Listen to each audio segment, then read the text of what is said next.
গরুর চর্বি দিয়ে ঘরে কিন্তু খুব সহজে এই রকম ডালডা অথবা বাটার তৈরি করতে পারবেন। তো এই রেসিপি দেখার পর গরুর চর্বি আর ফেলতে হবে না।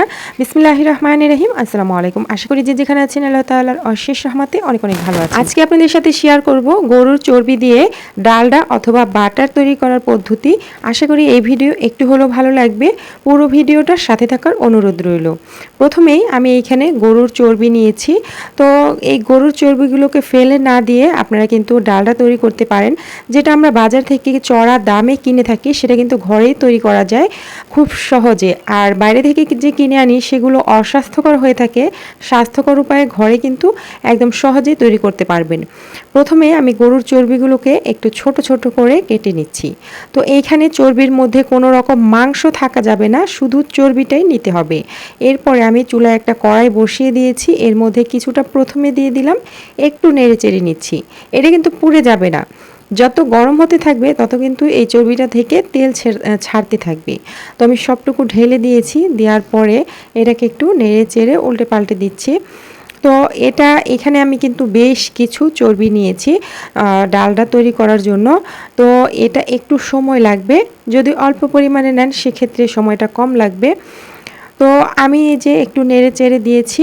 এরপরে হচ্ছে এটাকে একটু ঢেকে দেব। ঢেকে দেওয়ার পর কিছুক্ষণের জন্য অপেক্ষা করব। তো কিছুক্ষণ পর আমি ঢাকনাটা খুলে একটু নেড়ে দিচ্ছি। তো মাঝে মাঝে একটু নাড়তে হবে যাতে করে একদিকে পুড়ে না যায়, সব দিকে যেন সমানভাবে এই চর্বিটা গলতে পারে। তো আপনারা নিশ্চয়ই দেখতেই পারছেন কিছুক্ষণের মধ্যেই কিন্তু বেশ কিছুটা চর্বি গলে তেল হয়ে গেছে। তো আমি এইভাবে করেই কিছুক্ষণ এটাকে গলিয়ে নিচ্ছি। এই যে ভাজা ভাজা করতে হবে। এই পর্যায়ে কিন্তু আর ঢাকার কোনো প্রয়োজন নেই। চুলার হিটটাকে কমিয়ে রেখে এটাকে জাল করতে হবে। আর ধীরে ধীরে এই চর্বিগুলো গলে একদম তেল বের হয়ে আসবে। তো এটা একটু সময় লাগে। চুলার হিটটাকে কমিয়ে রেখে একটু সময় নিয়ে তারপরে হচ্ছে এটাকে জাল করতে হবে। জাল করতে করতে যখন এই রকম চর্বিগুলো ভাজা ভাজা হয়ে যাবে, আর এই যে এই রকম দেখতে পাচ্ছেন একদম চর্বিগুলো গলে তেল বের হয়ে এসেছে। তো এই পর্যায়ে যখন এগুলো একটু ভাজা ভাজা হয়ে যাবে তখন এগুলোকে একটু ছেঁকে উঠিয়ে নিতে হবে। তো আমি একটা তেলের চামচ দিয়ে এগুলোকে উপর থেকে একটু উঠিয়ে নিচ্ছি। উঠিয়ে নেওয়ার পর এখন এটাকে আমি ছেঁকে নিব। একটা ছাঁকনির সাহায্যে ছেঁকে নিচ্ছি।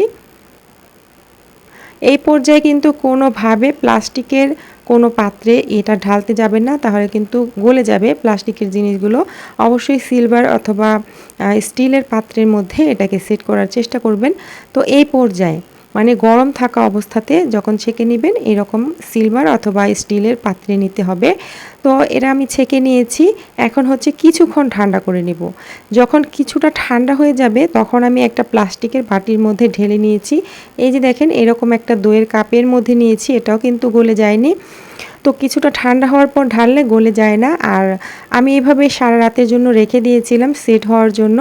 যখন এটা ঠান্ডা হয়ে যাবে তখন কিন্তু এরকম জমে এই যে ডালটা কিন্তু অলরেডি তৈরি হয়ে গেছে। তো আমি এই বাটিটা থেকে এটাকে ছাড়িয়ে নিচ্ছি। এই জন্যই আমি এটাকে প্লাস্টিকের বাটির মধ্যে নিয়েছিলাম যাতে করে এটা উঠাতে সুবিধা হয়। তো যাই হোক আমি এটাকে ঢেলে নিয়েছি। এখন হচ্ছে এটাকে কেটে নেব। তো মাশাআল্লাহ এটা কিন্তু খুবই সুন্দর হয়েছে আর অনেকগুলো ডালডা আমার ঘরে তৈরি হয়ে গেছে।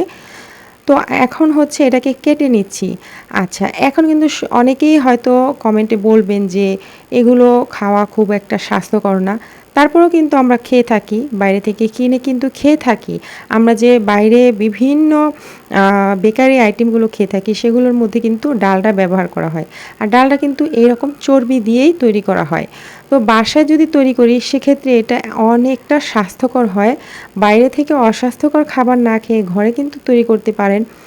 তো কুরবানিতে যেহেতু চর্বি বের হয় অনেকটা, তো আমি তখনই এই ভিডিওটা করেছিলাম, মানে ডালডাটা তৈরি করেছিলাম। আজকে আপনাদের সাথে শেয়ার করছি। আর কাটার পরে দেখুন যে কতটা পারফেক্ট হয়েছে মাশাআল্লাহ। এগুলো কাটার পরে কোনোভাবেই কেউ বুঝতে পারবে না যে এগুলো আপনি চর্বি দিয়ে ঘরে তৈরি করেছেন। একদম ডালডার মতোই লাগে দেখতে। আর এই যে উপরের অংশগুলো এগুলো একটু আমি ছুরি দিয়ে উপর থেকে ফেলে দিচ্ছি, এতে করে একদম ফ্রেশ বের হবে। নিচে থেকে একটু মানে কালো কালো জমাট বেঁধে থাকে।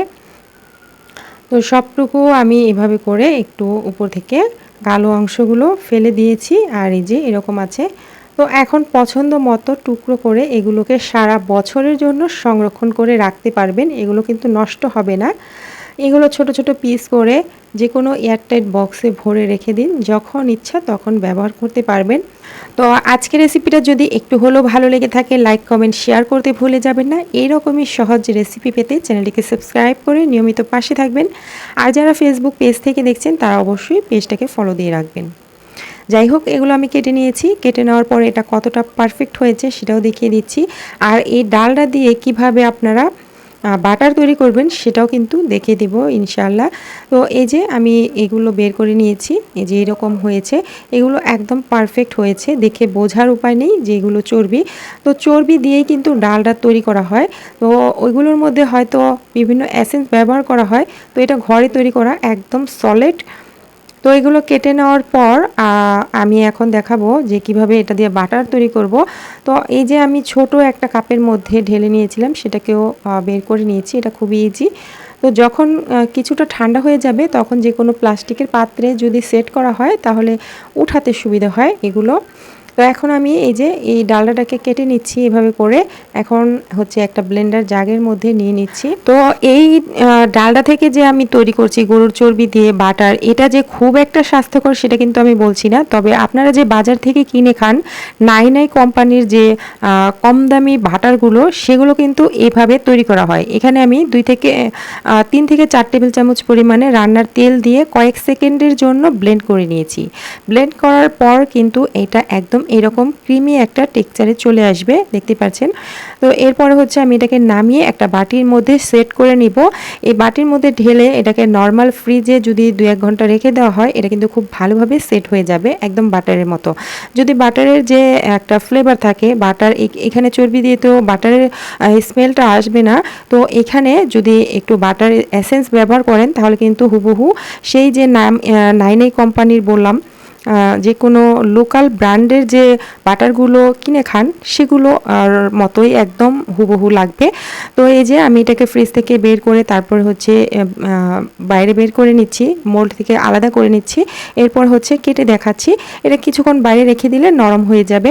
তো এটা যখন ফ্রিজ থেকে বের করেছি তখন আমি কেটে নিয়েছি, দেখতেই পাচ্ছেন হুবহু কিন্তু বাটারের মতো লাগছে সেই যে কম দামি বাটারগুলো। আর যে বাটারগুলো একটু নামি দামি ব্র্যান্ডের সেগুলো কিন্তু একটু দাম বেশি হয়, ওইগুলো হচ্ছে আসল বাটার, ওইটা হচ্ছে দুধের সর থেকে তৈরি করা হয়। তো আমি কিন্তু এর আগে আসল যে বাটার সেটা তৈরি করে দেখেছি কয়েকটা ভিডিওতে। আজকে এটা দেখালাম, এটা চাইলে আপনারা তৈরি করতেও পারেন, নাও করতে পারেন, কোনো সমস্যা নেই। তো যাই হোক, আমি কখনো কিন্তু ফেক ভিডিওগুলো শেয়ার করি না, যেটা আমি তৈরি করি সেটাই আপনাদের সাথে শেয়ার করি। তো আশা করি আজকের ভিডিওটা একটু হলেও ভালো লেগেছে। আজকের মতো বিদায় নিয়ে নিচ্ছি, সবাই ভালো থাকবেন, আল্লাহ হাফেজ।